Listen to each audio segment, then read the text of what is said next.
మనలో చాలామందికి వినాయక చవితి అంటే ఒక పండుగ. వినాయకుడు అందరిలాగే ఒక భగవంతుడు అనుకుంటాం. కానీ వినాయకుడి దగ్గర నుంచి మనం చాలా విషయాలు నేర్చుకోవచ్చు. నేను ఒక 9 థింగ్స్ చెప్తాను. మీకు నచ్చితే లైక్ చేయండి, సబ్స్క్రైబ్ చేయండి.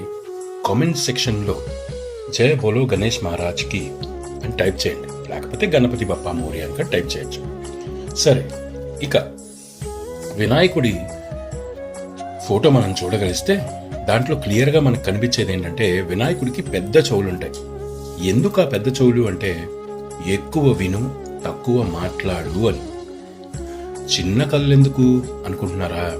నువ్వు దేని మీదైతే శ్రద్ధ పెడతావో దాని మీదే మనసు లగ్నం చెయ్యి అని చెప్పడానికి. చిన్న మూతి ఎందుకు అంటే రే తక్కువ మాట్లాడు, పని ఎక్కువ చెయ్యి అని చెప్పడానికి. అలాగే వినాయకుడికి పెద్ద తల ఉంటుంది.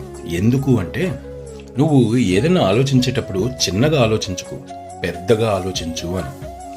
దంతం ఒకటి విరిగిపోయి ఉంటుంది కదా, అది ఎందుకు అంటే ఏదైనా మంచి జరుగుతున్నప్పుడు కోల్పోవాల్సి వస్తే కోల్పో, తప్పులేదు అని చెప్పడానికి. బొజ్జ గణపయ్య. ఆ బొజ్జలో ఆయన ఏం చెప్తున్నారంటే కష్టం వచ్చినా నష్టం వచ్చినా రెండింటినీ నువ్వు ఒకేలాగా జీర్ణించుకోగలగాలి అని చెప్పడానికి.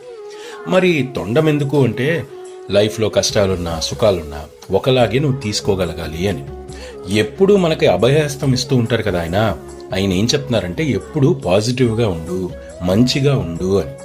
లాస్ట్ బట్ నాట్ లీస్ట్, ముఖ్యమైనది, అంత పెద్ద వినాయకుడికి ఎలుకేంటి అంటే చిన్న వాటిలతో కూడా మనం గొప్ప విజయాన్ని సాధించవచ్చు అని చెప్పగానే మన వినాయకుడు మనకు చెప్తున్నారు. సో జయ బోలో గణేష్ మహారాజ్కి. Thank you.